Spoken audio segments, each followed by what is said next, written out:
third and last day of our seminar on Sraddha to Nistha and beyond.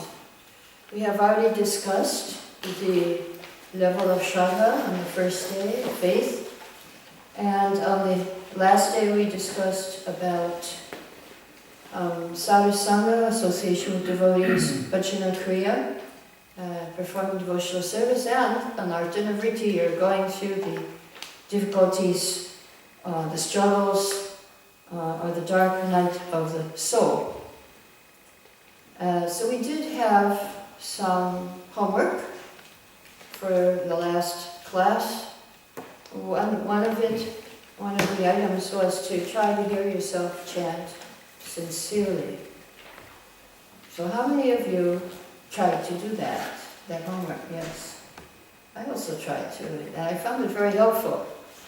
Did you also find it helpful in your job? I found it really helpful to just try to remember Krishna while I'm chanting my japa, and trying to focus on each and every syllable of the mantra, and trying to also at the same time pray to Krishna, please pick me up. I'm drowning, I'm not floating. I was going to say I'm floating in this ocean. I'm not floating, I'm drowning in this ocean of material existence. Please pick me up. Good. So then we had another homework from Satchidananda Swami of 3 points. 1, try to improve your sadhana, your practice. And so I guess if you did the chanting, that would count. Anything else you did to try to improve your sadhana? No. Yes? Hearing class. Hearing class. Okay, well, that's very helpful too, and to improve your sadhana. And the second thing was, what was the second thing? Improve your sadhana, pray for bhakti with taste. So how many of you tried to pray for bhakti with taste? I remember to do that too. Even if you don't get the taste, it feels good to pray for it. At least you're thinking about it. And the third thing was to take a risk for Krishna. Anybody try to do that? Yes? Okay. Yeah, we had a meeting today. Oh, yes. And everything was just chaotic, like 5 things happening at the same time. And I even told teachers that this is impossible. I will not be able to make it in time. But then just somehow other the trains and taxi and everything just was there arranged. So I just entered the meeting in the right time. Good. Yeah. Good. Good. So Krishna helps.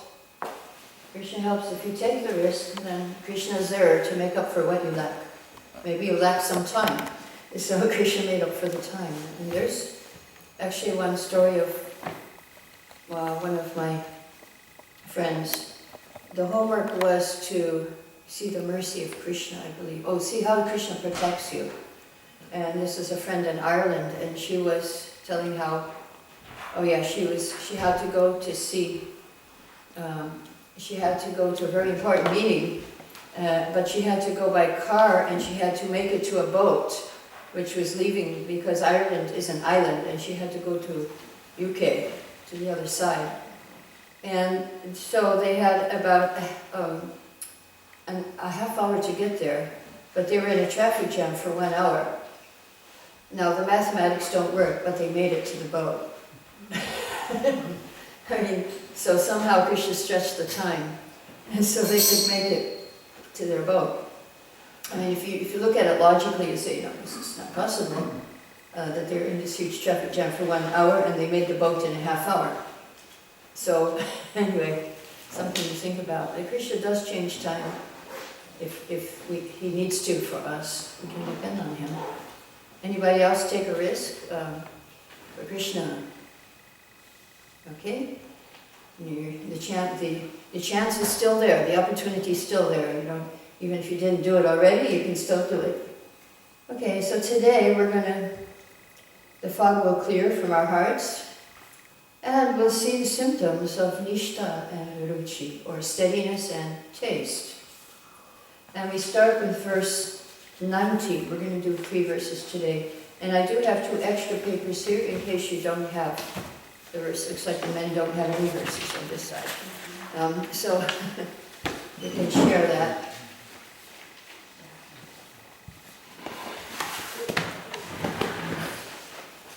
And you will actually, I made a mistake, you will need your chart and one of the prayer sheets for today. So, verse 19, those are 2 different pages. Yeah. 1, 2, 19. Tadajastamo bhavaha, tadajastamo bhavaha, kamalava dayaschaye, chete taramavita, chete taramavita, stitam sattve pasidati. As soon as irrevocable loving service is established in the heart, the effects of nature's modes of passion and ignorance, such as lust, desire, and hankering, disappear from the heart. Then the devotee is established in goodness and he becomes completely happy. So, what are the characteristics of a person at Nistha? That he has control of the gross and subtle senses, he's steady in devotional service. And the second is that he has good qualities like humility, tolerance, kindness. So these are the characteristics of a person who has come to the level of steadiness or Nistha. So Ruchi, I'm just going to give a little summary. But even above these 2 qualities, one who is fixed in determination in chanting Hare Krishna, this is the topmost test of one who has steadiness. If he's really steady in his chanting, and he has determination to chant Hare Krishna. Now in Ruchi, according to Vajanahasya by Bhaktivinoda Thakur, there are 4 symptoms of taste when you actually have a taste. Number 1, you have unlimited desire to hear and chant about Krishna. This is a symptom of Ruchi. You can't wait, you can't stop it. You can't stop hearing and chanting about Krishna. It means so much to you, you're so attached to it. And the second is that all false identification of the body as a self is destroyed. You are no longer Indian or American or Danish or European, but you are the servant of Krishna, spiritual being. Number 3, symptom of Ruchi, all obstacles are destroyed. There's no more, even the obstacles will come, you'll see them not as obstacles. You see them, oh, here's an opportunity for me to show my love for Krishna even more. You won't see it as an obstacle, you'll see it as something sent by your dearmost friend Krishna to help you get closer to him. And number 4, symptom of taste, Ruchi, Krishna steals your heart. Like we have these t-shirts in Vrindavan. I lost my heart in Vrindavan. I lost my shoes in Vrindavan. There's a lot of t-shirts now with all different things. But yes, you lose your heart. Krishna takes control of your heart. And you have such a taste for devotional service. Question? Yes? You told in Nistha, then the good qualities manifest. Yes, in Nistha. Before, not really. Yeah, they can manifest, but before, Nistha means that they're always manifest. And before Nistha, sometimes they may be manifest, sometimes not. Sometimes you lose it to the modes of passion and ignorance. So it's not steady. You may also manifest good qualities before Nistha. You may even manifest, you may get a taste. In fact, everyone has to have a taste, or else we won't stay here. But the way you can tell that you're on that level is that it's 24 hours taste, 24 hours good qualities, not in passion and ignorance. So this is the difference. In all the levels, even in the beginning, you have to have some taste. Prabhupada gave us a lot of taste for chanting. We were chanting 10 hours a day on Harinam every day for months and years. So that required taste. You can't just go out there and dance and chant in the snow and the wind and the rain for 10 hours a day without taste. So we had a taste. But of course, we weren't on the level of taste, because after then we lost. We kind of went down to the level of our natural level, wherever we were, and so yeah, we have to see if it is 24 hours the good qualities, and you're always happy. You're never depressed. This is a symptom of the mode of goodness.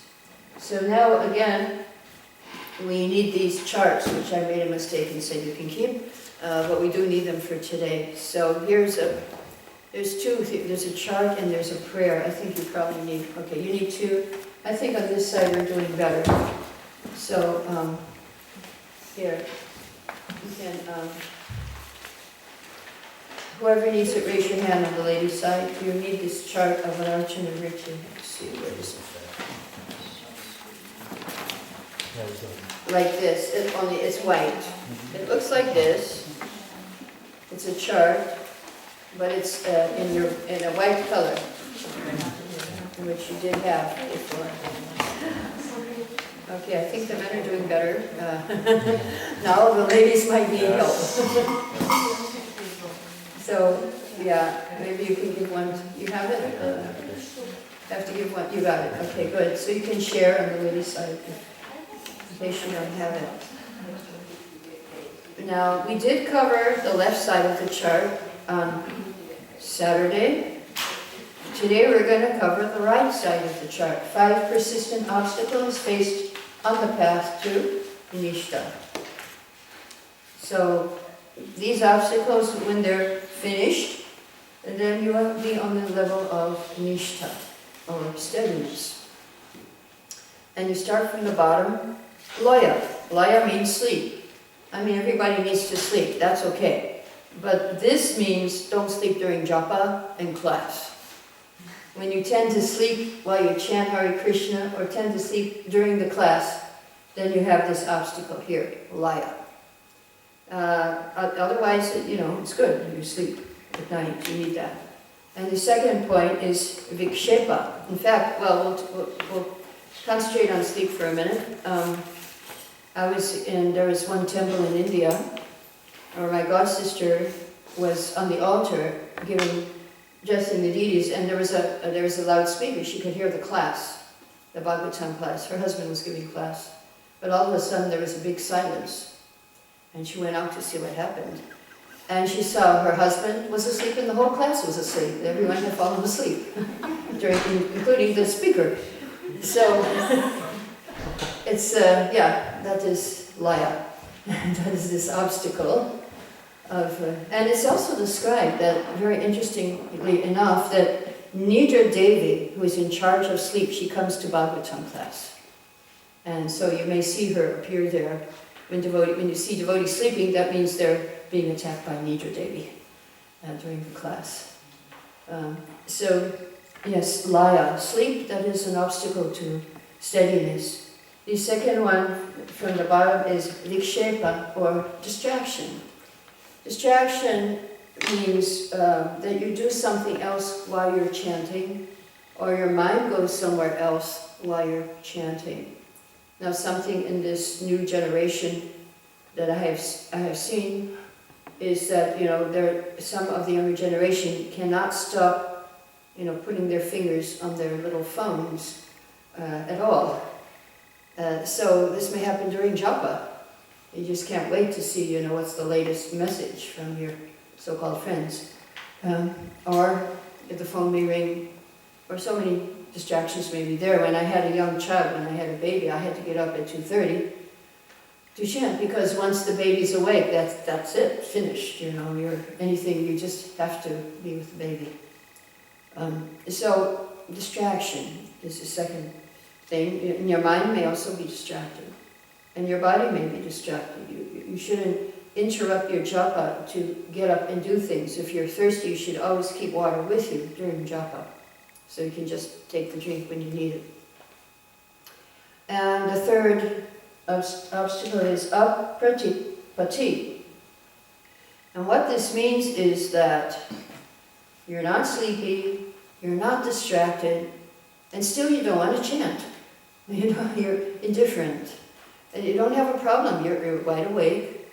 And, you don't care about anything. But you also don't care about chanting. It's a problem. You're kind of really detached from everything, which is not good. You have to be attached to chanting. So, in this case, detachment is not good. Now, kashaya is the tendency to display such faults like lust, anger, greed, and arrogance while you're doing some devotional service. It's not good to get angry at other devotees, or greedy, or arrogant while you're engaged in devotional service. So in this case, we have to focus on the good qualities of the devotees. An interesting thing about this word kashaya is that it applied to Narada Muni before he became Narada Muni. When he was the son of a maidservant, and he had association with Bhaktivedantas, or great souls who came and stayed at his house for the rainy season, and he served them, and he made advancement by taking their prasadam, remnants. And then after they left, he was with his mother, but then his mother got bit by a snake, she died, and he was alone, 5-year-old boy. But he was detached, he just started wandering, and he was thinking of what he learned from those saintly people. And he even got darshan, he was in meditation under a tree, and he got the darshan of the Lord in the heart. But then very quickly the darshan went away. He couldn't see the Lord anymore.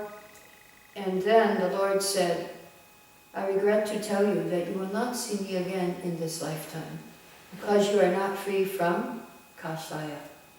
Isn't that interesting? So still something was there, some dirty things in the heart, and so therefore he could not see the Lord. So we may have these things still in the heart, so we cannot see Krishna in the heart. There was an experience of one of my godbrothers. He said to Prabhupada, I'm so lusty, my eyes go everywhere. Prabhupada said, oh, that means you're going to go blind. He said, Prabhupada, blind to material nature, I hope, Prabhupada. Prabhupada said, no, blind. So watch out. Don't let your eyes go everywhere. Then the last obstacle is rasasava, a taste for sense pleasure. So this means the mind is attached to sense pleasure. Sometimes you think about it, and so you can't hear and chant with concentration. So when you're chanting and you're hearing, then these thoughts come in your mind, and then you lose your concentration. So with the removal of these obstacles, you make progress towards Nistha. And so then, when you come to Nistha, there's no more anger, greed, or other influences from the modes. That means the lower modes. But they're not completely finished. 75%, we heard yesterday. 75%, it means that the passion, ignorance is there, but you're primarily in goodness. Now, there's one word which can explain what it means to be in the mode of goodness. In the mode of goodness, and the same one word can be used to explain the essence of Ayurvedic medicine. The essence of Ayurvedic medicine and the mode of goodness are the same thing. One word in English, not in Sanskrit. Who knows? Yes? Just to guess. Balance? Exactly, balance. Ayurvedic medicine is all based on balance of the doshas. And the mode of goodness is based on balance of the modes of nature. You're in the mode of goodness. Mode of goodness means balance, actually. Passion, ignorance are there, and when you need them, you can use them for Krishna service. You can use your anger if somebody's attacking a devotee on Harinam. And so for Krishna service, you can use them, but they're under control. They don't control you, you control them. And mostly they are not even there. Mostly you're in the mode of goodness. So, let us see what it means to be in the mode of, before we go there, and the results. Now, Namabhas, this is the Namabhas stage of chanting. Realize Krishna and his name are the same. So, what are the results of Namabhas? The first thing is you get this firm faith, Nistha. You come to the level of Nistha when you are successful in Namabhas, not when you're struggling in Namabhas. Because you're also, in an art Nivriti, you're still struggling, trying to get to pure chanting. But when you're successful, then you get this Nistha, you come to Nistha. Second symptom result of Namabhas chanting, cleaning the heart, extinction of sinful reactions. And the third symptom, liberation from the effects of Kali Yuga. And the fourth symptom is you're fearless. You have no more fear. Nothing makes you afraid. And you feel very peaceful. And the fifth symptom of Namabhas, protection from ghosts and adverse planets. Like if you're in Rahu or Saturn, then you don't have to worry. You don't need to see the astrologer anymore, because the planets cannot touch you. They cannot give their effects. Number 6, you attain the 4 goals of life, dharma, artha, kama, and moksha. You get everything enjoyable in this world.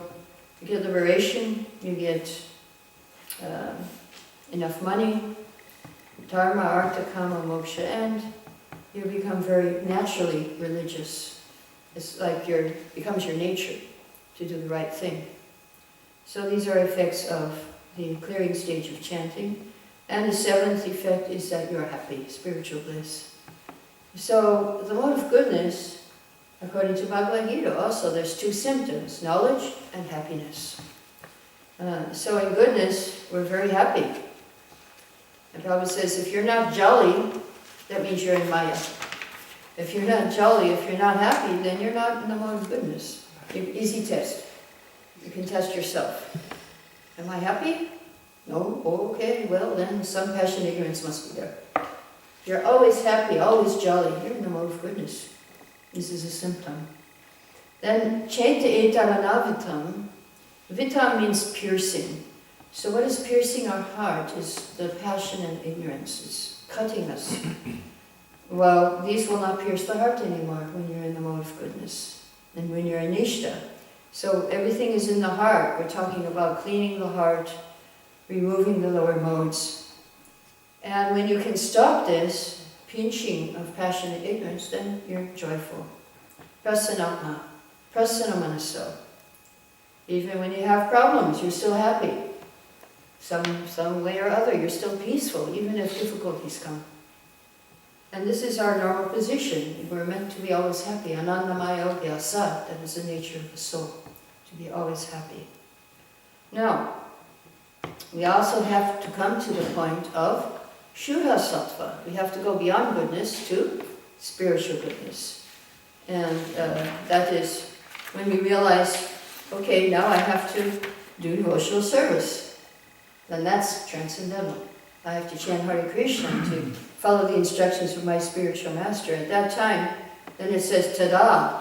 At that time you become a true Brahmana. When you come to the mode of goodness, when you engage in devotional service, then you become a Brahmana. Tada, in the beginning of the verse, it says, tada rajastamo bhava kamalova yesterday. At this time, when you come to Nistha, then as soon as irrevocable loving service is established in the heart, then passion and ignorance disappear and you become happy.